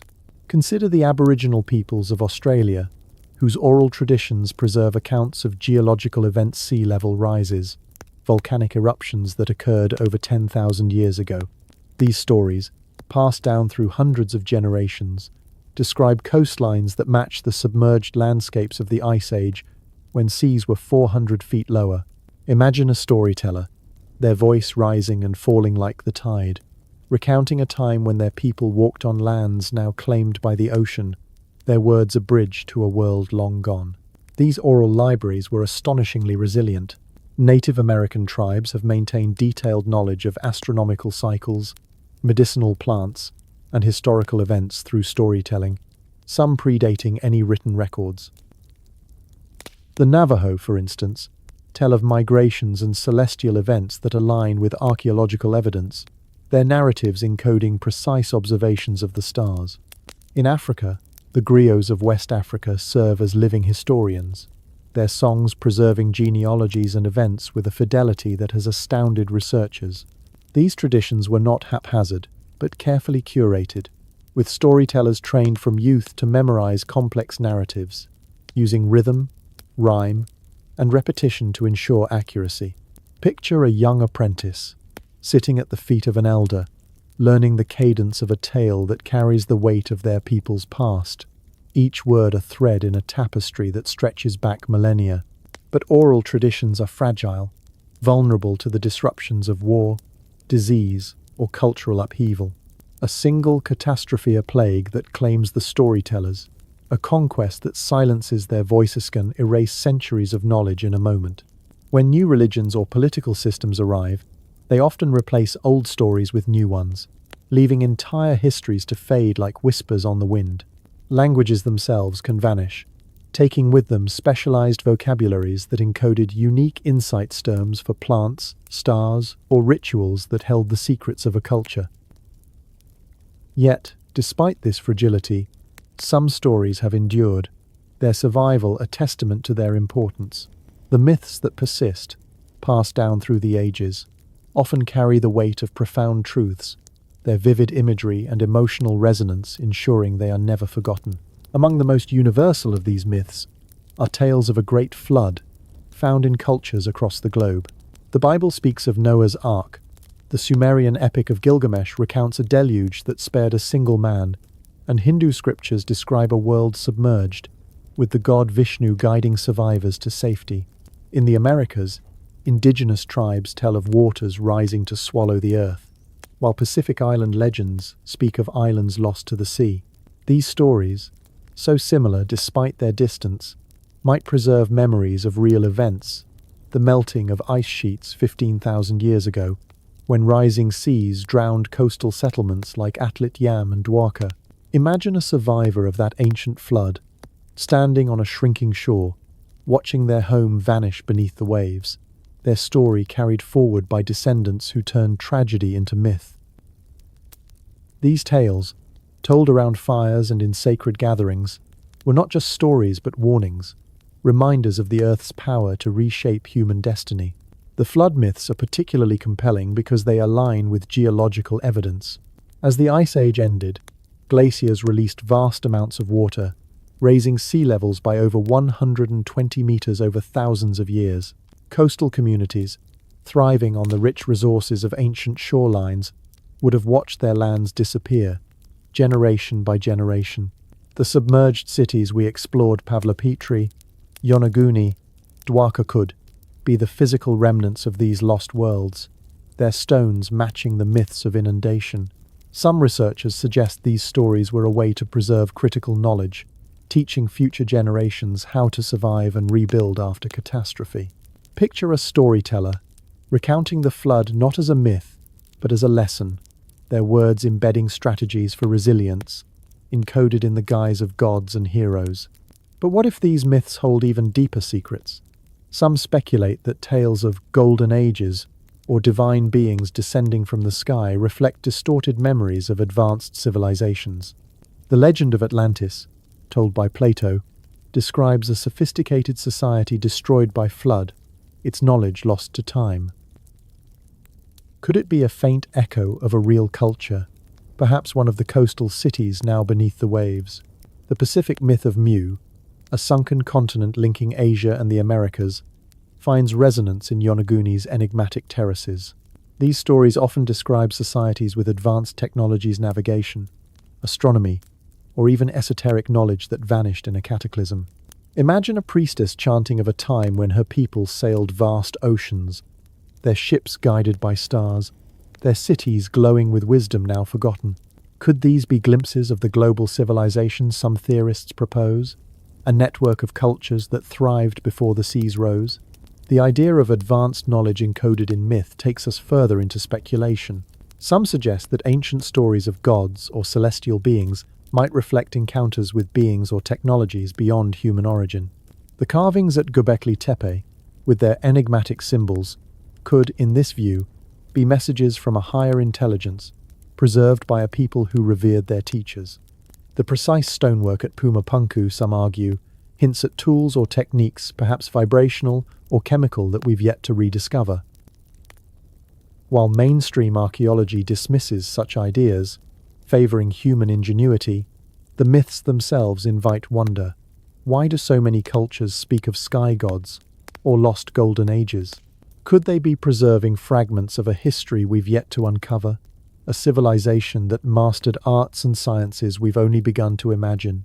These stories also served a practical purpose.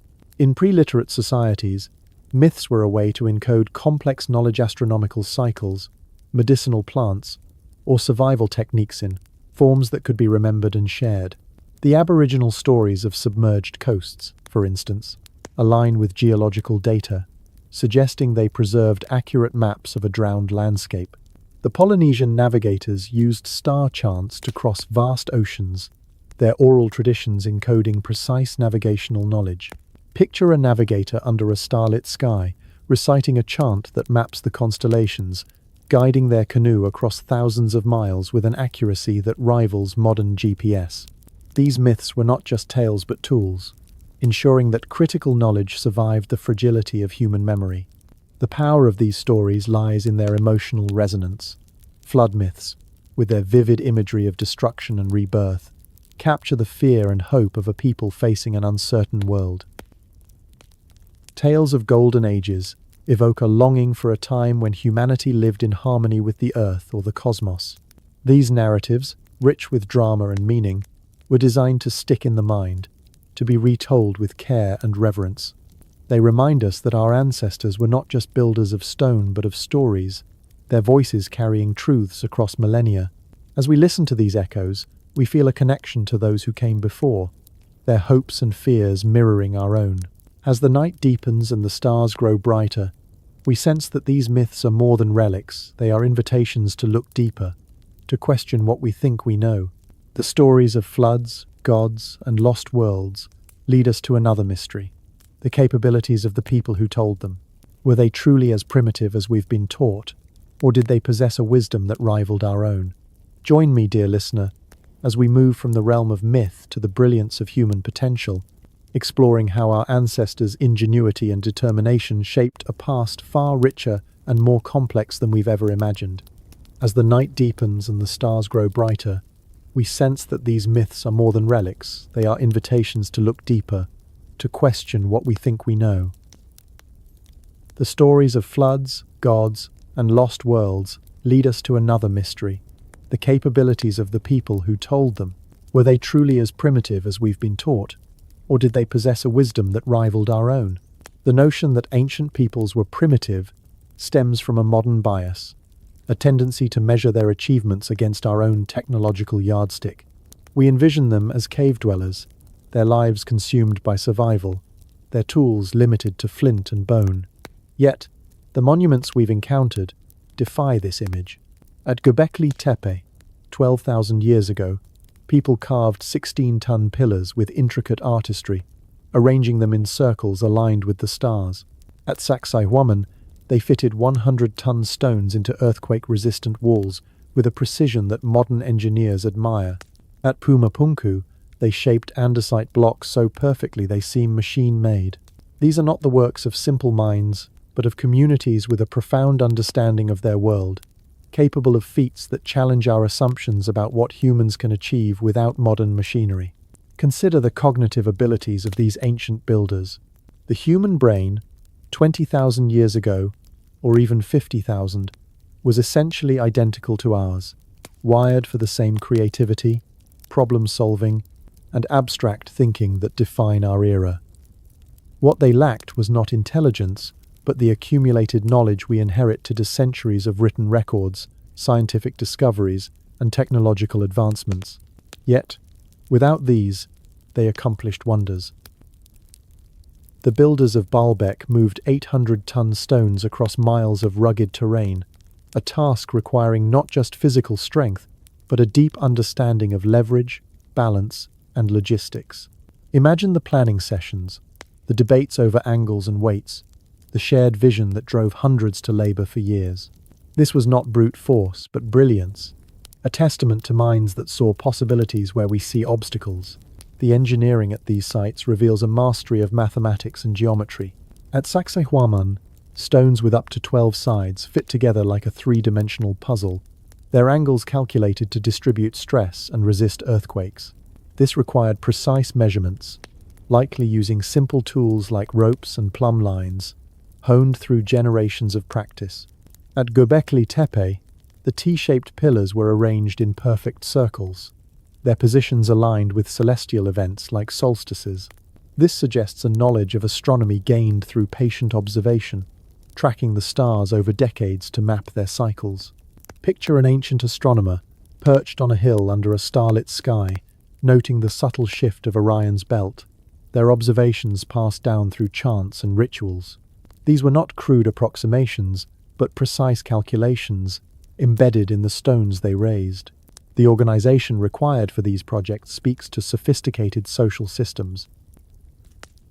Building Göbekli Tepe, or Gunung Padang, demanded the coordination of hundreds, perhaps thousands, of workers over decades. This wasn't a task for scattered tribes, but for communities with leaders, planners, and a shared purpose likely rooted in spiritual or cultural ideals. Imagine the gatherings where plans were drawn in the dirt, where workers were rallied by a vision of creating something eternal. The labor was immense, quarrying stone with flint tools, dragging it across rough terrain, shaping it with abrasive techniques, but it was sustained by a collective will. At Pumapunku, the standardized joints and mass-produced elements suggest a level of quality control akin to modern manufacturing, requiring oversight and expertise that could only come from a well-organized society. This sophistication challenges the idea that complex societies emerged only with agriculture. Göbekli Tepe, built by hunter-gatherers, suggests that monumental projects may have driven the shift to settled life, not the other way around.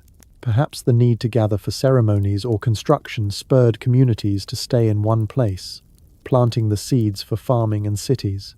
This turns our timeline upside down, suggesting that the impulse to create, to build something lasting, was a catalyst for civilization itself.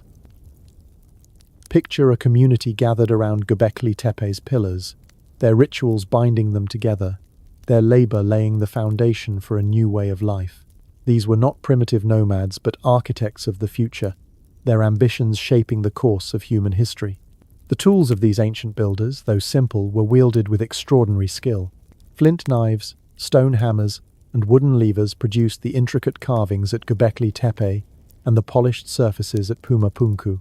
Experimental archaeology has shown that such tools, combined with abrasive materials like sand and water, can achieve remarkable precision over time. But this required patience, practice, and a deep understanding of materials, knowing the grain of limestone, the fracture lines of andesite, the weight of granite. Imagine a master craftsman teaching an apprentice to read a stone's secrets, to chip away just enough to create a perfect edge. This was not crude labor, but an art form, a tradition refined over generations, its practitioners as skilled as any modern engineer. Yet some speculate that these achievements hint at knowledge beyond simple tools. The seamless joints at Sacsayhuaman, the machine-like precision at Pumapunku, they reflect esoteric techniques, perhaps a mastery of natural energies. Some fringe theories propose that ancient peoples used sound or vibration to shape stone, a concept rooted in myths of music moving mountains. Others suggest they understood geomagnetic forces, aligning their structures with the Earth's magnetic field to harness subtle energies. While these ideas lack evidence, they reflect a truth. Our ancestors' capabilities were far greater than we've assumed. Their knowledge, whether practical or esoteric, allowed them to achieve what seems impossible, leaving monuments that still stand when modern buildings crumble. The dismissal of ancient peoples as primitive often stems from our modern reliance on specialization. Today, complex projects require teams of experts engineers, architects, astronomers each, with narrow expertise. But ancient craftsmen were polymaths, blending skills in stonework, astronomy, and leadership. At Göbekli Tepe, the same person might have carved a pillar, calculated its alignment, and led a ritual under its shadow. This integration of knowledge made them versatile, their worldviews connecting practical tasks with spiritual meaning. Imagine a builder at Baalbek, their hands calloused from stone, their mind mapping the stars, their heart driven by a belief that their work would touch eternity. This holistic approach may have made them more effective than our fragmented modern teams. Their creations a seamless blend of art, science, and faith. Debunking the myth of the primitive doesn't diminish the mystery, it deepens it. These ancient peoples didn't need extraterrestrial help or lost technologies to achieve greatness. Their brilliance was human, rooted in the same creativity and determination that drive us today. The stones of Baalbek, the walls of Sacsayhuaman, the pillars of Göbekli Tepe are not anomalies but evidence of what humans can do when united by a shared vision. They remind us that innovation is not a modern invention but a timeless trait, one that allowed our ancestors to shape stone, map the stars, and build legacies that endure. As we stand amidst these ancient works, the night air cool against our skin, we feel a kinship with those who came before. Their minds, like ours, sought meaning. Their hands crafted beauty. Their hearts dreamed of immortality. The past is not a distant echo but a living thread, connecting us to ancestors who faced challenges as daunting as our own. And as we ponder their capabilities, we are drawn to a broader question. What do these achievements mean for us today? The wonders we've encountered, pillars aligned with constellations, cities drowned by ancient seas, stones fitted with impossible precision, challenge us to rethink our story. We often view history as a straight path, a climb from primitive beginnings to modern triumphs. But these sites suggest a different narrative, one of cycles, of civilizations rising and falling, of knowledge gained and lost, only to be rediscovered by those who follow. This perspective humbles us, reminding us that our achievements, grand as they seem, are but a chapter in a much longer book. The builders of Göbekli Tepe, 12,000 years ago, looked at the same stars we see tonight, their hearts stirred by the same wonder, their minds wrestling with the same questions about meaning and eternity. Imagine them standing in their sacred circles, their voices raised in ritual, seeking to anchor their fleeting lives to something greater. Their dreams are not so different from ours. Their stones are testament to a universal human drive to create, to endure, to transcend. This connection across time teaches us humility. Our modern world, with its steel towers and digital archives, feels permanent, yet it is as fragile as the wooden homes of ancient peoples, lost to decay or disaster. The submerged cities of Atlityam and Dwarka, swallowed by rising seas, remind us that even the greatest societies can vanish, their stories preserved only in fragments or myths. This fragility is a mirror to our own time, where climate change, conflict, and the march of progress threaten our creations. Yet, it is also a source of hope. The endurance of these ancient monuments through earthquakes, floods, and millennia shows that some human works can outlast the chaos of time. Picture the Trilithon at Baalbek, its 800-ton stones, standing firm through wars and tremors, a silent promise that what we build with purpose can endure. This duality, fragility, and resilience invites us to cherish our moment in history, to build with intention, knowing that our legacy too may speak to future generations. The philosophical weight of these discoveries lies in their challenge to our assumptions. We've often underestimated our ancestors, labeling them primitive because their tools were simple or their lives unwritten. But the precision of Pumapunku's stones, the astronomical alignments of Gunung Padang, the urban planning of Pavlopatrithes reveal minds as sharp and creative as our own. They remind us that human potential is not a modern invention but a timeless flame, burning brightly in every era. The builders of Sacsayhuaman, fitting stones to withstand earthquakes, understood engineering principles we're only now rediscovering.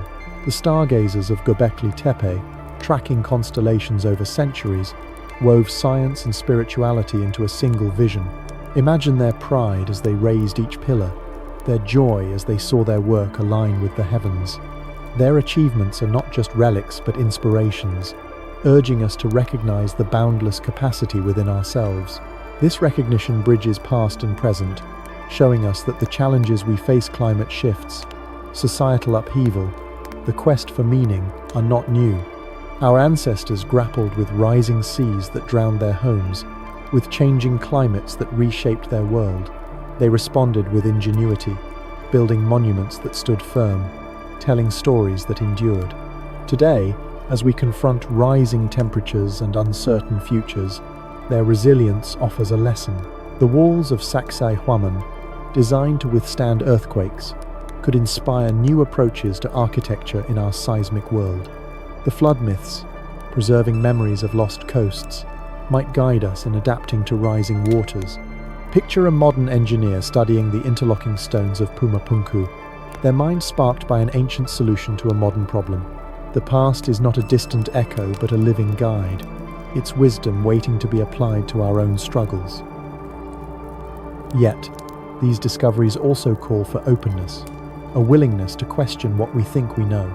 The retracted paper on Gunung Padang, the debates over Yonaguni's origins, the skepticism about ancient global networks, they remind us that history is not a closed book but an ongoing investigation.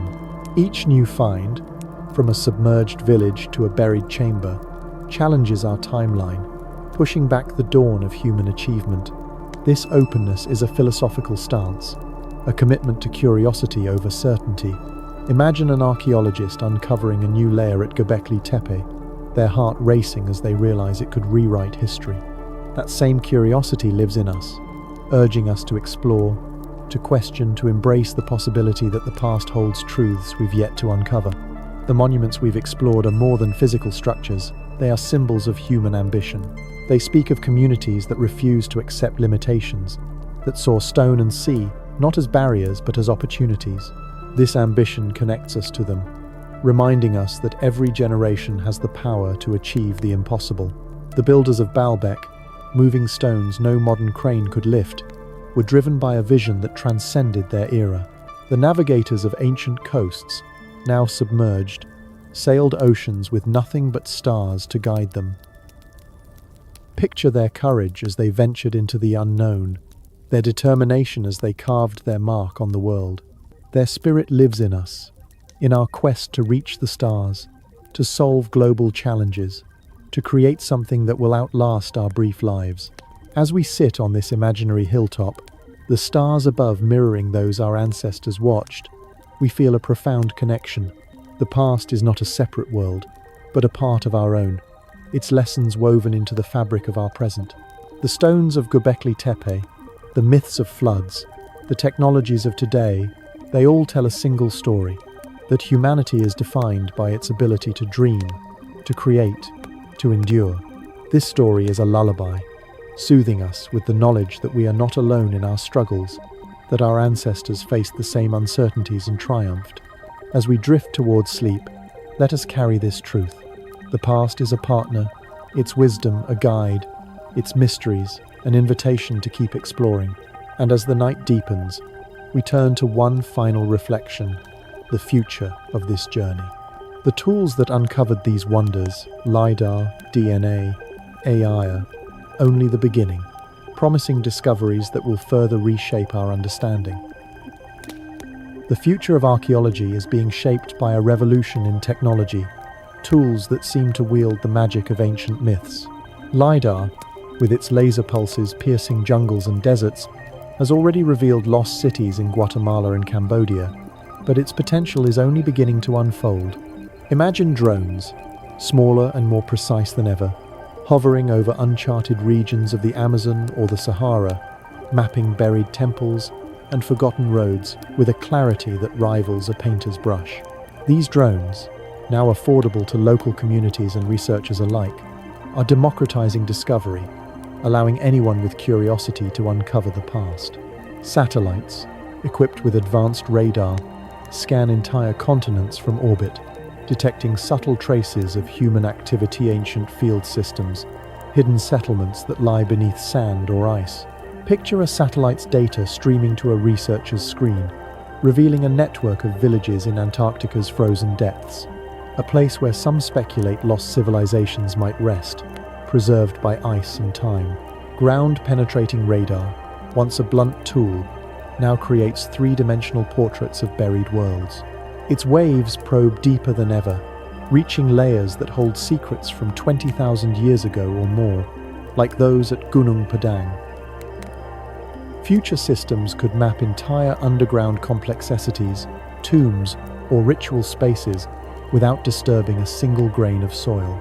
Imagine a technician watching as a radar image forms, the ghostly outline of a chamber emerging from the earth, its purpose a mystery waiting to be solved. These tools, combined with AI, are transforming archaeology into a global quest. Artificial intelligence sifts through vast dataset satellite images, excavation records, ancient texts identifying patterns that human eyes might miss. In the coming years, AI could uncover connections between distant sites, like shared symbols at Göbekli Tepe and Pumapunku, hinting at cultural exchanges we've yet to imagine. Picture an algorithm flagging a hidden pyramid in a remote jungle, its discovery sparking a new chapter in our understanding of ancient trade routes. Environmental DNA is opening doors to a past we thought was lost. By analyzing soil, researchers can now trace the lives of people who left no bones, reconstructing diets, migrations, and even diseases from mere grains of earth. Future advances could make eDNA even more sensitive, detecting traces of ancient rituals, offerings of plants or animals in the soil of sacred sites. Imagine a scientist extracting DNA from the sediment around Atlit Yam's stone circle, revealing the crops grown by its people, the animals they revered, the microbes that shaped their health. This technology could soon probe the ocean floor, where submerged cities like Dwarka and Yonaguni lie, uncovering genetic echoes of mariners who sailed ancient seas. Such discoveries might confirm myths of lost continents, linking submerged ruins to tales of Atlantis or Mu, or reveal entirely new cultures that thrived on now-drowned coasts.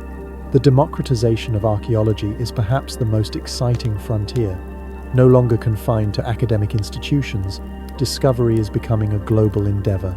Online platforms allow volunteers to analyze satellite imagery, spotting potential sites from their homes. In Africa, communities use smartphones to document rock art and sacred places, preserving their heritage before it's lost to development or climate change. Indigenous groups, with their deep oral traditions, are guiding archaeologists to sites long overlooked, their stories aligning with new findings.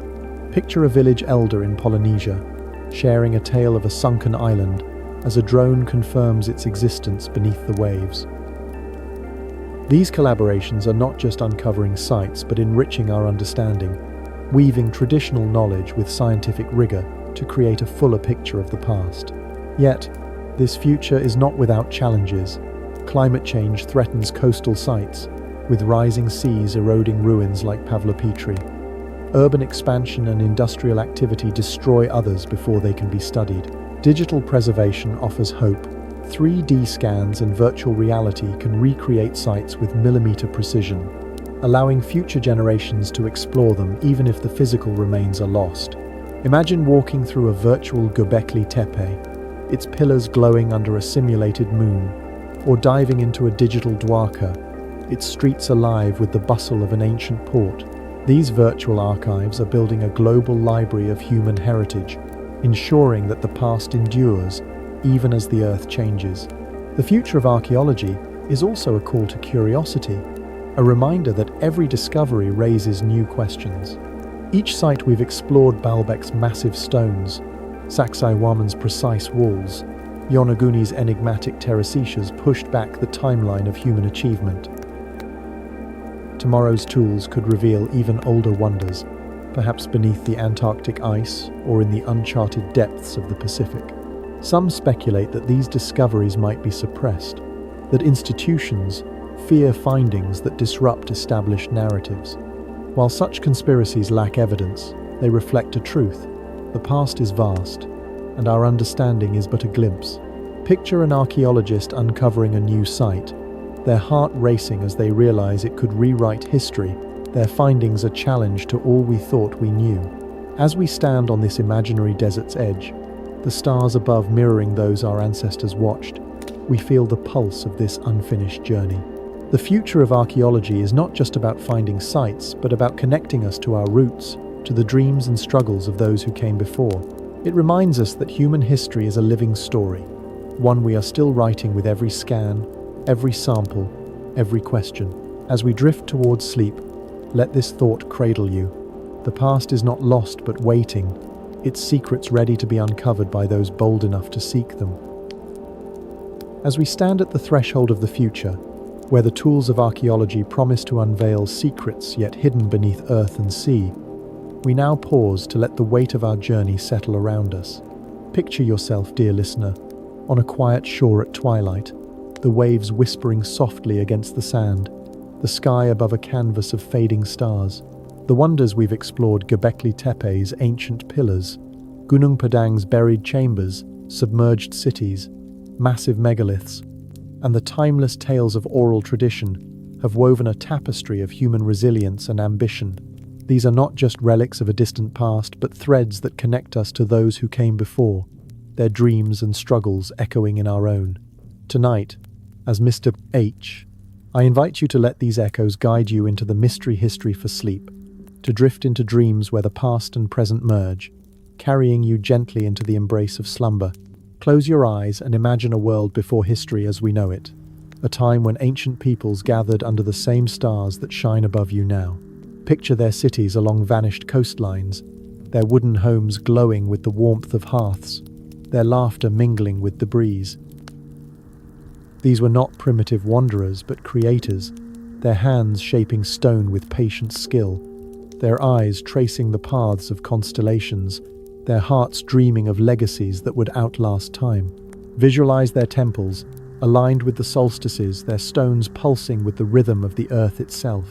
In your mind's eye, see their ships cutting through ancient seas, guided by chants that mapped the heavens, their sails catching winds that carried them to distant shores.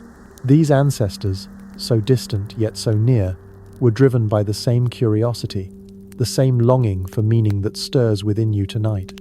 As you drift deeper, let the stones of Baalbek and Sacsayhuaman become more than monuments. They are bridges across millennia, linking their hands to yours. Feel the weight of their labor, the pride in their creations, the faith that drove them to move mountains. Their stories, preserved in myth and stone, whisper of a world where every sunrise brought new possibilities, where every challenge was met with ingenuity. Imagine their children playing under the shadow of great pillars, their elders sharing tales of floods and stars, their communities united by a vision of something eternal. These lives, so vibrant and real, are part of you, their dreams woven into the fabric of your own. Let the mysteries we've uncovered cradle you now, the enigma of Göbekli Tepe, the secrets of Gunung Padang, the silent cities beneath the waves. They are invitations to dream, to wander through landscapes lost to time, to hear the voices of those who shaped our world. As the waves lap gently in your mind, picture yourself walking their streets, touching their stones, feeling their presence. The past is not gone, but alive within you. Its wonders a lullaby that soothes your soul. The stars above, the same ones they watched, shine down on you now, their light a reminder that you are part of an unbroken chain of human experience, stretching from the dawn of time to this quiet moment. As sleep draws near, let these ancient echoes guide you. Dream of their cities, their temples, their lives, and know that you carry their spirit, their creativity, their courage, their endless quest for meaning. The past is a companion, its mysteries a gift, inviting you to rest in the knowledge that humanity's story is still unfolding. Let the stars fade into the soft embrace of night, dear listener, and drift into dreams where the past whispers its secrets, carrying you gently into the heart of mystery history for sleep.